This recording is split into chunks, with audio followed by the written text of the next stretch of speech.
provas da semana de provas, da semana de DP, aqui salvo que dia 11 de junho é feriado de Corpus Christi, e o horário de exames geralmente é o mesmo. Então, no mesmo dia que aconteceu a prova na segunda-feira, o exame também vai ser no dia 15, na segunda-feira, e assim por diante.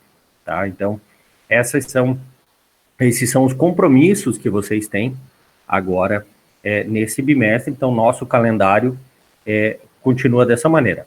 A partir do dia 22 até o dia 10 de julho é o período de recesso acadêmico.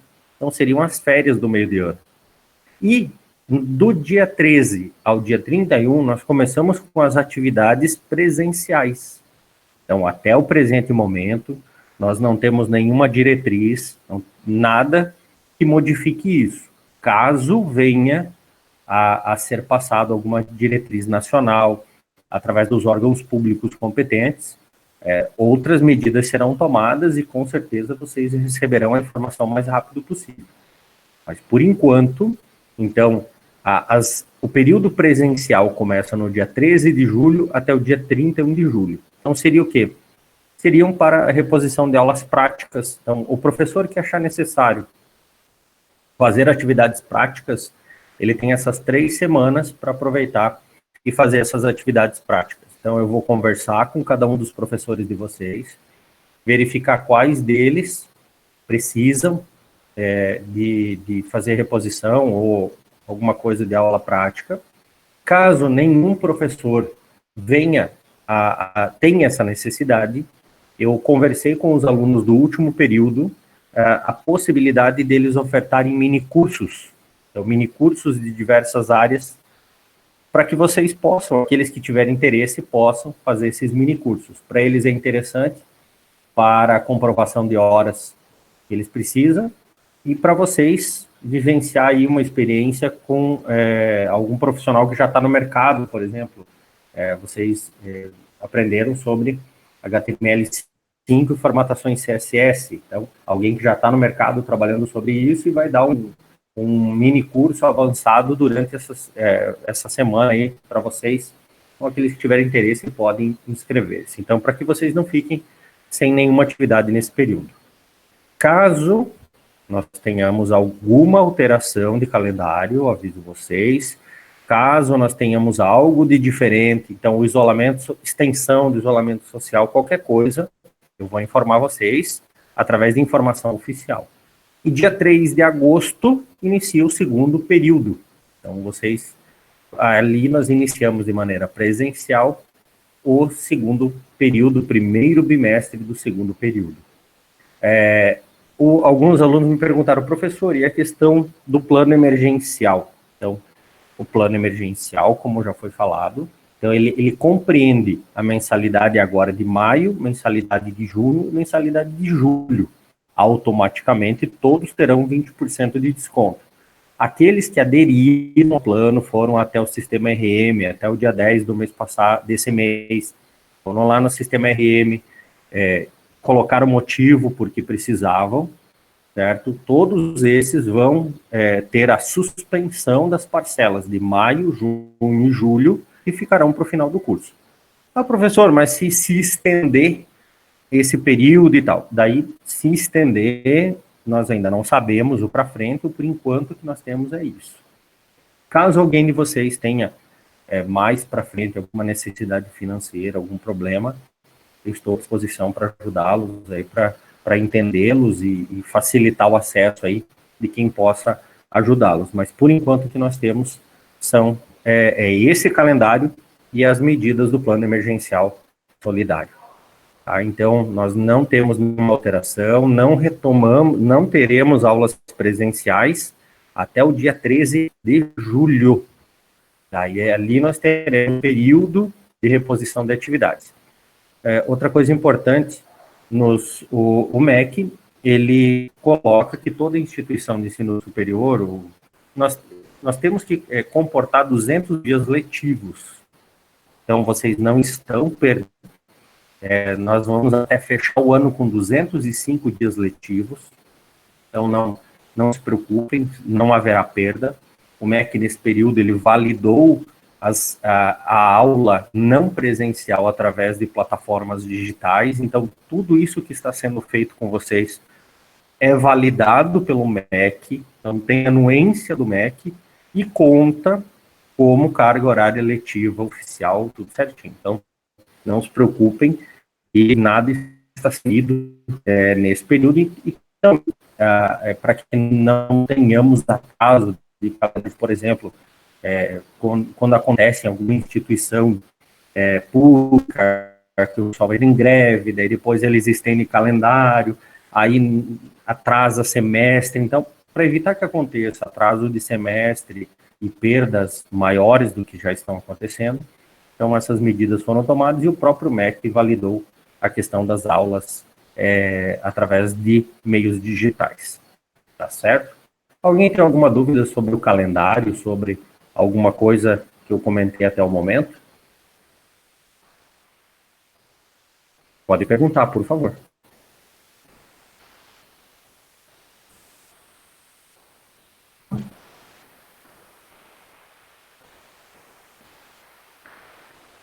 Muito bem. Então, contando-se o delay, provavelmente já acredito que ninguém tenha nada sobre isso. Outra coisa é sobre a questão do nosso pró-reitor acadêmico, então, professor Atílio Matoso. Acredito que alguns de vocês o conheciam pessoalmente. Infelizmente, vocês viram e estão muito bem informados do que aconteceu. Então, a instituição, ela também foi induzida ao erro pela apresentação de alguns documentos que supostamente validariam um mestrado na UFPR. Infelizmente, essa documentação não é verdadeira, porque a instituição solicitou a validação desses documentos através da UFPR e não existiu. Porém, eu gostaria de deixar bem claro o seguinte: o cargo que ele ocupava é um cargo administrativo. Então, assim, todos os atos que ele assinou, então, tem muita gente me perguntando, professor, tem um parente que fez pós-graduação e o certificado foi assinado por ele, os documentos que ele assinou pela Uniguaçu, todos são válidos. Por quê? Porque a posse dele no cargo é através de resolução interna da instituição, que isso validava e valida todos os atos que ele assinou. Então, tudo que ele fez nesse período, por ser um cargo administrativo, tem validade, tem competência e tudo certinho. Então, caso alguém de vocês tenha algum parente que está preocupado aí por ter algum documento assinado, não se preocupem, isso tudo é validado internamente. Ele possuía a titulação mínima exigida pelo MEC, que é uma especialização. Então, pós-graduação é tudo que vem depois da graduação. Aí nós temos a especialização, que é o primeiro nível, mestrado, doutorado e depois o pós-doutorado. Então, ele tinha especialização, isso é o mínimo que o MEC exige para que você possa ser professor no ensino superior. Então, ele atendia os requisitos mínimos exigidos. Então, agora ele vai responder aí das maneiras cabíveis através da lei sobre essa questão documental. Tá certo? Então, se alguém tem algum parente que estava com alguma dúvida, alguma coisa, então pode deixar essa pessoa tranquila que todos os documentos emitidos tudo certinho. Aproveitando sobre essa questão de documentos, quem está fazendo estágio não obrigatório, através do CIEE, através do CRI, você já precisa de assinatura no termo de avaliação, termo de contrato. Então, para que é só ir até a secretaria acadêmica está trabalhando em horário normal, com um número reduzido de pessoas, mas você pode ir até a secretaria e lá você consegue as assinaturas necessárias na sua documentação de estágio. Tudo beleza? Alguém gostaria de fazer alguma pergunta? Tecer algum comentário?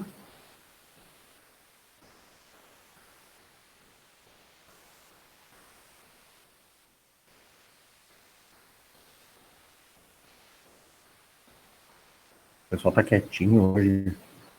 Ou eu estou apenas falando para a Ingrid que está gravando. Muito bem. Então, vamos lá. Pessoal, prometo que hoje eu serei menos extenso do que eu fui semana passada, mas nós vamos dar continuidade à questão da gestão estratégica. Então, hoje nós encerramos a parte da conceituação. Semana que vem nós entramos com a matriz SWOT, que também no Brasil é chamada de matriz FOFA, para você traçar planos estratégicos e ali, através da matriz FOFA, utilizando o exemplo que nós fizemos na aula passada, no bimestre passado de atividade, através da matriz FOFA, nós faremos o trabalho desse bimestre, valendo o peso 3. Então, nas nossas próximas aulas aí, nós vamos organizar isso tudo. Muito bem. Tinham ficado 2 apresentações da aula passada, aonde, devido à extensão da aula, então ela ter passado muito do tempo, então ficaram 2 apresentações que eu deixei aqui nessa apresentação, que seria a nossa quinta aula, ou a segunda parte sobre planejamento estratégico. Então, hoje, nós falávamos da globalização, as dificuldades e os desafios que a globalização impõe para todo gestor hoje, não só para o gestor, para nós também. Então, se você analisar, hoje no mercado, no mercado não, no comércio, então, quando você vai fazer uma compra no comércio, a maioria dos produtos, eu quero um produto nacional, eu quero um produto produzido aqui no Brasil, é difícil encontrar. Antigamente, tudo que você comprava, a origem normalmente era daqui do nosso país ou de um país vizinho. Agora, com a globalização, você não faz a menor ideia de onde vem, ou quando vem escrito muito pequeno. A nossa legislação diz que tem que estar muito claro nos rótulos a origem do produto.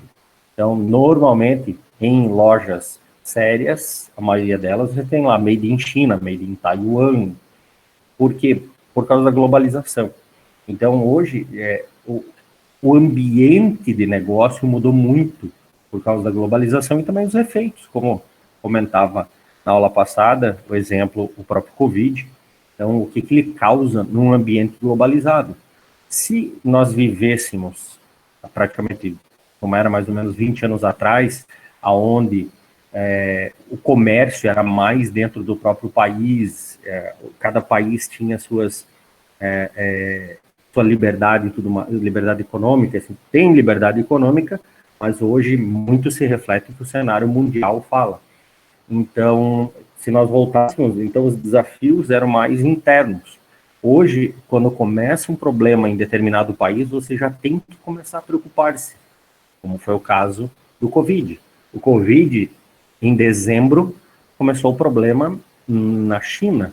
Então, já começou a refletir para nós aqui, desde janeiro, falta de produtos, porque os produtos que vinham de lá já começaram a ser barrados nas alfândegas, e a distribuição deles, até os produtos que já tinham chegado no país.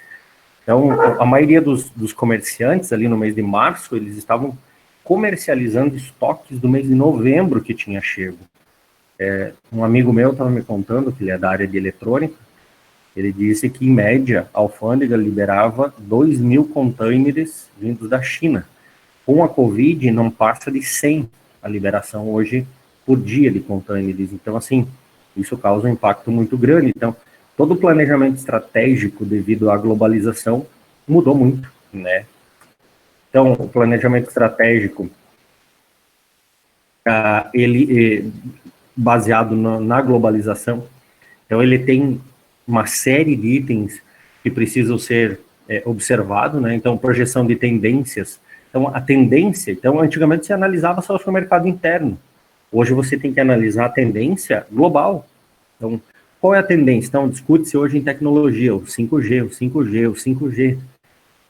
Então, o Brasil, essa tendência do 5G, o Brasil está engatinhando, ele já deveria ter feito a licitação para as frequências, para que as operadoras já comecem a organizar-se para isso. Então, essas tendências hoje você tem que analisar em nível global.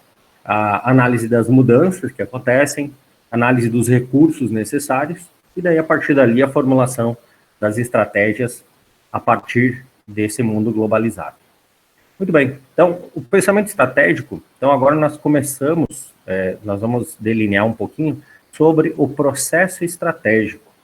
Isso aqui eu já expliquei na aula passada, cada um dos itens. A questão do ambiente interno, do ambiente externo e ambiente interno, nós vamos trabalhar na matriz SWOT, então para trabalhar sobre as ameaças, as potencialidades e assim por diante. Então, aonde que o processo estratégico, então, quanto mais madura for a sua estratégia, melhor ou mais embasada ela será. E ali você consegue ter uma estratégia mais competente, você consegue ter uma estratégia onde ela vai te dar mais oportunidades.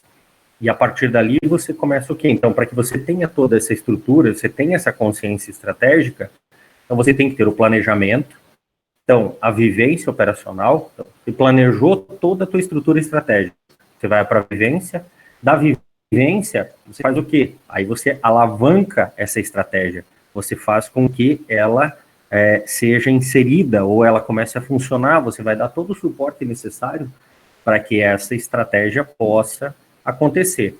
A partir dali, você começa a avaliar o que a estratégia começa a agregar valor ao ambiente que ela está. Então, se for por um determinado setor, se for por uma determinada área da empresa, se for por um determinado nicho de mercado, e assim por diante, ele vai começar a agregar valor a esse ambiente.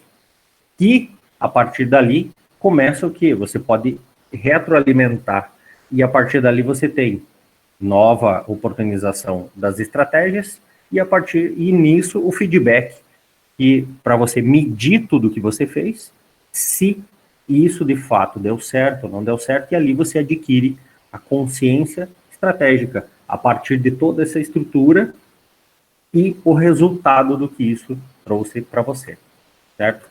Então, a conscientização estratégica, ela passa pelo pensamento e maturidade estratégicos, a oportunização estratégica, o planejamento, então aí vem aquele item que nós falávamos sobre nível tático, então, o nível tático é o agir estratégico que nós estamos inseridos, nós os profissionais de tecnologia estamos inseridos nesse meio tático, nós somos as ferramentas para que as coisas aconteçam, né?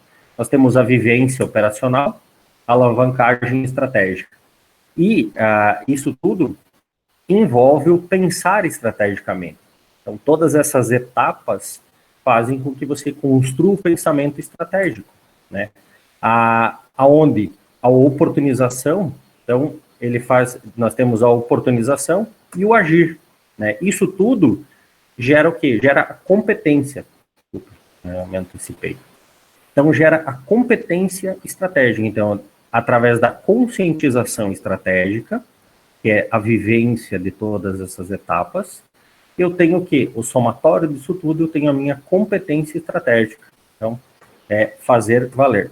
Só que com a globalização, ficou mais complexo você acessar essas oportunidades, né? Então, hoje, você tem que estar muito mais informado. Essa é uma grande vantagem da nossa área. Nós somos aqueles profissionais que vão prover informações, nós somos os profissionais que vão estar sempre envolvidos com a informação. E isso ajuda muito e facilita, e é muito bom para nós estarmos envolvidos diretamente nesses processos. A importância fica cada vez mais nítida para as empresas. Então, para se ter a competência estratégica, eu tenho que ter atitude sistêmica, acuidade estratégica, embasamento, condicionamento e alavancagem. Aonde? Atitude, né? Então, eu tenho que ter uma visão panorâmica do ambiente onde eu vivo, né? Eu tenho que ter uma visão panorâmica, porém eu tenho que ter noção de como funciona cada etapa, certo? Por quê? Para você entender como se diz assim, de grão em grão a galinha enche o papo. Então você tem que conhecer cada processo, ou cada grãozinho que compõe o negócio, para que ali você tenha, você consiga entender como é que a coisa panoramicamente funciona, né? As ações, então, eu sei como é que o processo mas como é que ele funciona de fato. e como é que eu vou prospectar o futuro baseado nessas informações. Então, baseado na visão panorâmica, no conhecimento do processo, das ações que envolvem esses processos. A objetividade estratégica, agora, na acuidade estratégica, então eu tenho o quê? Objetividade, percepção, vontade, resposta ao desafio, atenção e inteligência estratégica. Aonde no embasamento estratégico eu tenho percepção do momento mundial, então vejam como, para você se embasar na hora que você vai pensar numa estratégia, o momento mundial é vital. É o que nós falávamos na aula passada. As empresas que tinham determinado os seus planejamentos estratégicos para esse ano tiveram que repensar tudo, tiveram que sentar e refazer tudo de novo. O espírito empreendedor. Empreender não é você criar um novo negócio sempre, certo? Não é criar uma nova empresa, não é... Mas o empreender eu crio um novo produto, eu tenho uma visão de crescer, eu tenho uma visão de expandir. Então, por isso o espírito é empreendedor. Empreender não é só abrir uma nova empresa, é você estar dentro da sua empresa contribuindo com a evolução dela. Buscar objetivos e metas, então é importantíssimo traçar dentro do seu ambiente estratégico quais os objetivos e aonde você quer chegar, né? Perceber o momento nacional, então não adianta o momento mundial muitas vezes estar maravilhoso, mas no âmbito nacional, não. Então, se você pegar antes da crise, o mercado mundial estava maravilhoso para automóveis novos. Aqui no Brasil, não, porque a economia não estava muito boa. Então, deu uma grande desacelerada para a compra de veículos novos. A visão de futuro. O empreender, ele ajuda você sempre a ter uma visão de futuro. Porque o empreendedor, ele está sempre pensando para frente. Ele está sempre vislumbrando o que pode ser melhor. Então, isso já entra na visão de futuro, para o embasamento estratégico. Foco. Então, não adianta você, na hora de fazer um planejamento estratégico, na hora que você está coletando informações, então, embasamento é você estar coletando informações para trabalhar, não adianta você coletar dados sobre um monte de coisa que não vão te dar foco nenhum. Que fogem do que você está na sua visão de futuro e na sua visão de empreendedor. O ambiente regional, então eu vejo assim, eu tenho que ter uma noção regional, uma noção nacional e uma noção mundial, para ver se eu tenho espaço. E mais ou menos imaginar os cenários aonde essas estratégias vão atuar, para você mais ou menos ter uma noção do que pode acontecer, da estratégia dar certo ou não dar certo. Então, vislumbrar várias situações diferentes para essa estratégia. No condicionamento estratégico, então eu tenho a observação estratégica, a concentração e a negociação. Isso aqui é foco em pessoas. Então, são as pessoas que estão ali. Então, quem planta harmonia, colhe sinergias. Então, são o que? É a união das pessoas. É a união das pessoas observando, a união das pessoas pegando essas informações do condicionamento, do embasamento, e a partir dali concentrando essas energias e trabalhando juntas para que esse condicionamento estratégico funcione da maneira adequada e possa se ter os melhores resultados possíveis. Ali, então, veio o quê? Densidade cultural de comando. Então, é importantíssimo, toda a equipe precisa ter alguém que possa ser o norte, que possa ser o guia, que possa entender as diretrizes ou definir diretrizes e cobrar essas diretrizes. Busca da excelência, não é que você vai ser perfeito, você vai ser o melhor. A ideia é tentar ser o melhor possível do que você pode ser. Eu costumo dizer assim, o importante não é você ser nota 10, o importante é você tentar ser o melhor do que você pode ser. Então, se o teu melhor é uma nota 8, ótimo, lute para ser uma nota 8. Se o teu melhor é ser uma nota 7,5, mas isso demandou esforço, dedicação, então seja um 7,5 com orgulho. Então, é isso que eu chamo de excelência, é tentar ser o melhor dentro da possibilidade de cada um. A transparência é vital, então nenhuma empresa sobrevive de mentiras. Então, é importantíssimo que a equipe, que o grupo trabalhe com dados sempre importantes. Eu via, o pessoal aí da Netflix, quem gosta de documentários, eu vi tem um documentário da Netflix sobre a Segunda Grande Guerra, para vocês verem como informações inverídicas podem levar a um desastre. O governo alemão então, tinha um comandante da Força Aérea Alemã, e ele pregava que a Força Aérea Alemã era o melhor que a Alemanha tinha. E mesmo ela perdendo então, diversos ataques da Força Aérea Alemã, eles tinham vários aviões, mas eles, em diversos ataques frustrados, eles foram perdendo aeronaves, perdendo pessoas e assim por diante, foram se desfalcando e ficando cada vez piores, mas o comandante chegava para o Hitler e falava para ele, olha, nós estamos muito bem, não, nós somos o máximo. Então, veja que o levar uma informação errada, muitas vezes não pode levar e causar danos absurdos à Alemanha. Teve uma outra situação, quando a Alemanha começou a atacar a França, a Alemanha fez um levante, ela não tinha poderio bélico, ela não tinha quantidade de soldados suficientes. Só que ela fez um ataque assim maciço e muito rápido de invasão na França. A França tinha o melhor exército do mundo na época. Então eles usaram uma estratégia de invadindo o mais rápido. Em 5 dias eles conseguiram invadir e dominar a França. E ter um território gigantesco. Porém, isso tudo poderia ter sido evitado, por quê? Porque um aviador francês passou na divisa entre a Alemanha e a França, e lá tinha um grande congestionamento de equipamento bélico alemão. Então tinham vários tanques, vários motos, vários jipes, vários de tudo. Porque daí, como o espaço era pequeno, então foi um grande congestionamento. E ele chegou para o alto comando francês e disse, olha, está acontecendo isso lá. E eles não acreditaram. Então, se a França tivesse bombardeado lá, a Segunda Grande Guerra não teria acontecido. Então, você vê como uma pequena falha estratégica. Né? Então, tinha informação certa no momento certo, tudo estava a favor da França, era só ir lá e bombardear os alemães, que a Segunda Grande Guerra não teria acontecido. Porém, como eles não acreditaram, a coisa aconteceu. Nenhuma empresa, gestão socialmente responsável, então nenhuma empresa, claro, a empresa ela trabalha em prol dos seus acionistas, do seu corpo administrativo e assim por diante. Mas toda empresa tem que ter um foco social.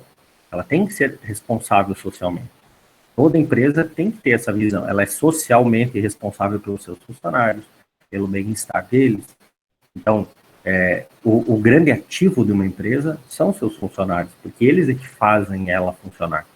Então, a ideia da gestão socialmente responsável, primeiro que existe a legislação, que também prevê isso, então a empresa tem que cumprir a legislação, então a legislação não é questionável, a legislação ela é impositória. Então, é aí que está. A avaliação de desempenho, então é importante você sempre, todas as medidas tomadas, você tem que avaliar. Isso no caso das pessoas. Então, acredito que muitos de vocês que trabalham no dia a dia, as empresas têm seus planos de cargos e salários e tal, então passam por avaliações, então o funcionário tem que passar por isso. Então, recompensas baseadas no mérito, a meritocracia, então isso é importante, mesmo porque o empreendedor, como nós falávamos antes, o empreendedor, ele precisa ser recompensado de alguma maneira, senão você perde o estímulo. Então, a meritocracia é algo que estimula muito o empreendedor cada vez mais alimentar sua visão de futuro, cada vez mais melhorar. Né? Alianças, parcerias e fidelização. A fidelização é importante porque o funcionário que está feliz, está contente com a empresa, ele vai estar nessa empresa, vai estar sempre pensando empreendedoramente, vai estar sempre evoluindo, e assim a empresa cada vez vai melhor ela evolui melhor, ela evolui mais e assim por diante. Né? Na alavancagem estratégica, então, antecipar o futuro, deslocar a fronteira ou aproximar-se dela. A inovação, que é o nosso foco principal, então, inovar, só para deixar bem claro, todo mundo acha que inovar é pensar algo novo, algo visionário. Não, inovar é fazer melhor muitas vezes o que já está sendo feito. É pensar de uma maneira diferente para fazer a mesma coisa de um jeito diferente, de um jeito mais eficiente, de um jeito que gaste menos, de um jeito que a empresa tenha um benefício melhor para frente. Né?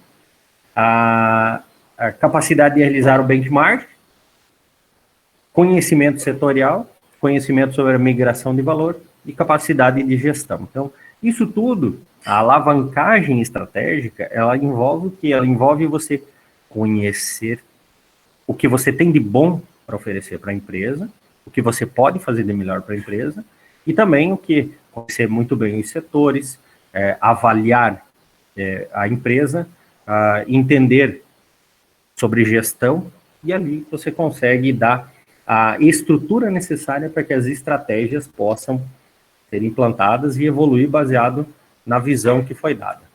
Né? Então, conhecimento de processos, conhecimento de projetos, aversão ao déficit, então é a perda, senso de urgência, então as estratégias elas têm que ser implementadas, então nenhuma estratégia ou nenhum grupo se reúne para do nada definir várias estratégias e elas ficarem ao léu, né? Liderança e ênfase. Então, sempre uma coisa muito importante, gente, se você tem um perfil de liderança, se você é aquela pessoa que quando é chamada ou alguém pergunta, você se predispõe a responder, você se predispõe a perguntar, Gente, alimentem isso em vocês. Não parem. Não deixem. Não... Tem muita gente que acaba sufocando o lado líder. Tem muita gente que nasce líder. Então, faça isso frutificar. Isso é muito importante. O mundo precisa de líderes, o mundo precisa de pessoas empreendedoras e pessoas líderes. Por quê? Porque é através dessa liderança que o mundo melhora. Então, não se feche. Se você tem um espírito empreendedor e de liderança, cada vez mais faça frutificar, dê uma base boa para que você possa cada vez ser melhor. Então, é muito importante, não se feche. Geralmente a gente fica tímido em sala de aula e tal, mas se você tem espírito de liderança, se chamar, vamos montar um grupo, o professor pediu para montar um grupo e tal.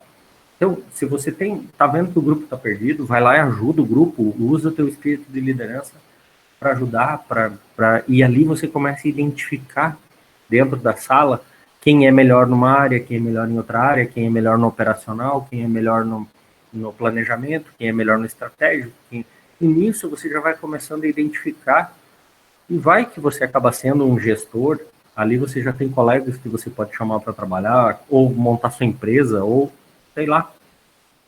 Então alimente o seu lado líder.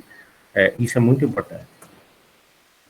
E a nossa aula de hoje, nós encerramos por aqui. Eu prometi a vocês que ela seria menos extensa hoje, né? Então, sim, o Thierry comentou aqui, o que é nativo é mais caro. Por quê? Porque o custo operacional brasileiro é muito alto, principalmente o custo trabalhista, né? Então, você tem um valor maior.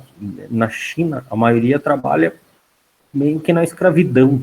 Então, os caras não têm benefícios trabalhistas como nós temos aqui no país. Então, por isso que o produto nacional é mais caro e acabou perdendo muito espaço para o mercado internacional. Então, a globalização fez com que a China hoje tenha mais espaço porque a mão de obra deles é baratíssima.